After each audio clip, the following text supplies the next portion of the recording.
आज के इस खूबसूरत समारोह के आज मैं बहुत खुश हूं।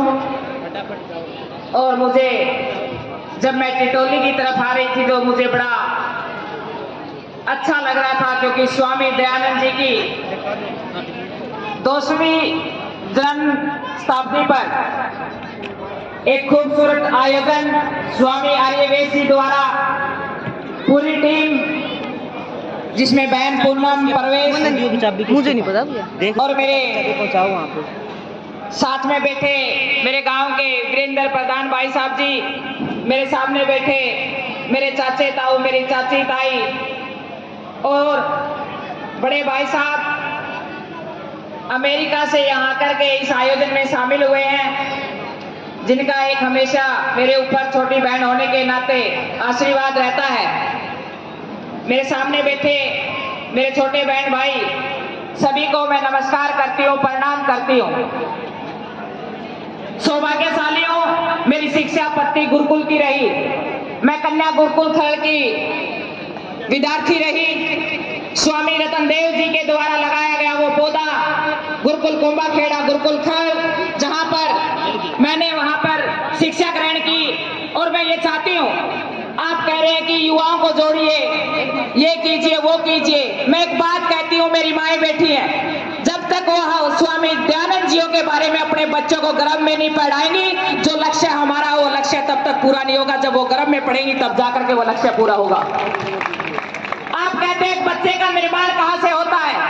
मैं कहती हूँ कि एक बच्चे का निर्माण गर्भ से होता है। जब बच्चा गर्भ में होता है तो माँ क्या पढ़ती है, क्या सोचती है, कैसा विचार रखती है? क्या वो भगत सिंह को पढ़ती है? क्या वो उधम सिंह को पढ़ती है?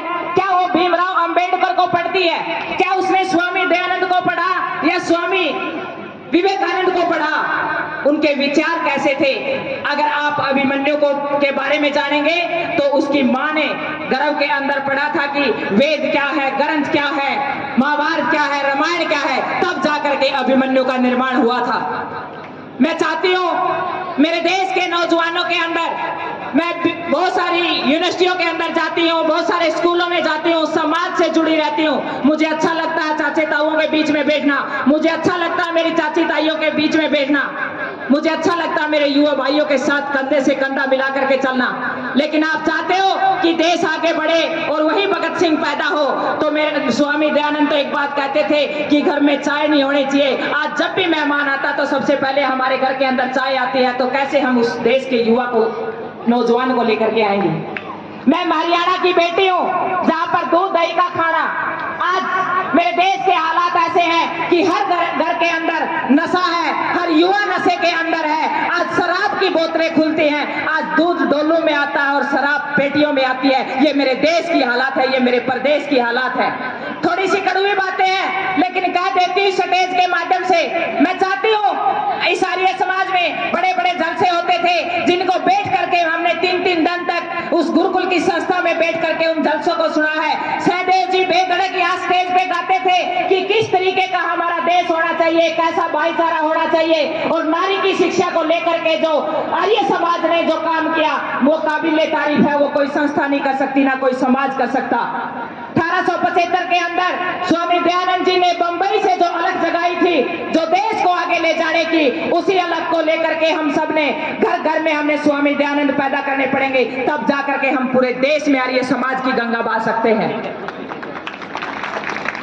आज जब समाज के अंदर रहती हूँ, पैसे की होड़ लगी हुई है, बड़ी बड़ी कोठियां हम बढ़ा रहे हैं, अच्छी बात है, बढ़ाइए, आगे बढ़िए, प्रगति कीजिए। लेकिन मैं एक बात कहती हूँ, अगर आपने अपने संस्कारों से हमारे आर्य समाज के जो 10 नियम बताए गए, हमारे आर्य समाज की उस नींव को, जो हमारे देश को, हमारे समाज को मजबूत करती है, अगर उसको बढ़ाया नहीं अपनाया, तो मैं ये कहती हूँ बड़े बड़े महलों का कोई महत्व नहीं है। अगर आपकी पीढ़ी खराब हो गई, आपके बच्चे खराब हो गए, तो उनका कोई महत्व नहीं है। ये महल ऐसे दिखाई देंगे। जब मैं समाज के अंदर जाती हूँ तो बुजुर्ग महिलाएं रोती हैं कि मेरा बेटा मेरे को पास में नहीं रखता, बुजुर्ग दादा रोते हैं कि बेटा मेरे से आगे बात नहीं करता।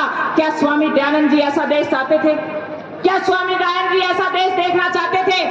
मैं आज मेरे देशवासियों से आपसे एक बेटी होने के नाते पूछना चाहती हूँ। मैं उस हिंदुस्तान की बेटी हूँ जहां पर माँ बाप को देवताओं की तरह पूजा जाता था, जहां माँ बाप के आशीर्वाद के बिना बच्चा घर से बाहर नहीं निकलता था। वो उस देश की बेटी हूँ और मैंने उन आशीर्वादों से, उन चाचे ताऊओं के आशीर्वादों से उस विश्व की सबसे ऊंची चोटी पर एक बार नहीं, 2 बार नहीं, 3 बारी अपने देश का तिरंगा लहराने का सौभाग्य मिला है।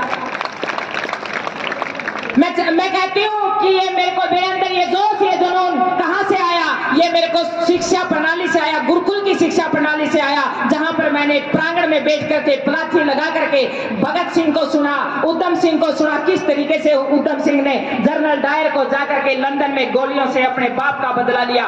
ऐसे ऐसे महान व्यक्तियों की मैंने वो स्टोरियां, वो कहानियां इस स्टेज के माध्यम से सुनी।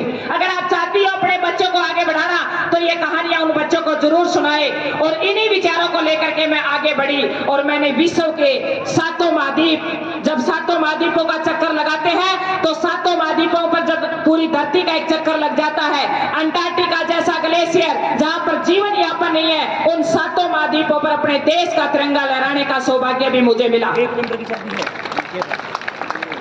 और पीछे हाल ही में भारत सरकार ने जिस गेम को कोई जानता भी नहीं था, यहाँ पे जब मैंने इस गेम की शुरुआत की तो मेरे को जो अंग्रेज लोग हैं इस गेम को करते हैं, उन्होंने मेरा मजाक उड़ाया कि बेटा ये गेम आप नहीं कर सकते, ये हिंदुस्तानियों के बस की बात नहीं है। मेरे अंदर वो खून खोल गया क्योंकि मैंने वो विचार पढ़े थे। मैंने उनको तब तो नहीं बोला, मैंने एक बात अंदर से ठान ली कि मैं उस देश की बेटी हूं जहां पर उधम सिंह ने लंदन में जाकर के जनरल डायर को मारा था। आप कह रहे हो कि इसको हिंदुस्तानी नहीं कर सकते, और मैंने इसी मिशन को आगे बढ़ाते हुए 2019 में पूरे वर्ल्ड के जितने भी अंग्रेज थे उनको एज ए लीडर के रूप में नेतृत्व करते हुए मैंने उस विश्व की सबसे ऊंची चोटी पर अपने देश का तिरंगा लहराने का सौभाग्य मिला।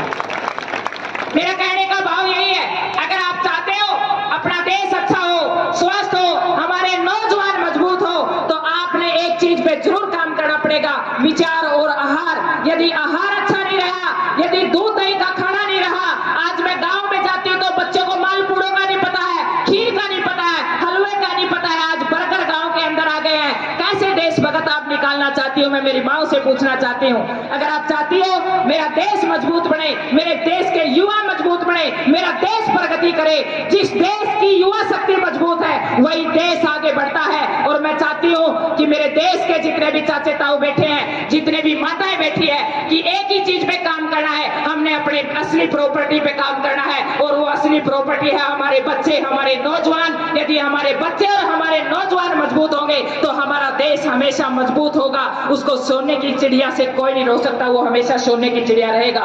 ज्यादा समय न लेकर के मैं इतना ही कहना चाहूंगी, आप सभी ने मुझे एक बेटी होने के नाते इतना मान सम्मान दिया, आप सभी का मैं तहे दिल से धन्यवाद करती हूँ। जय हिंद, जय भारत। करो, सब्सक्राइब करो। हाँ, और वो भी कर दियो।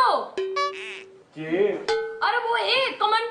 हाँ भाई, वो भी करे करो, कमेंट हो है। हाँ वो जरूर करे, अगर को कमी पैसी लागत है।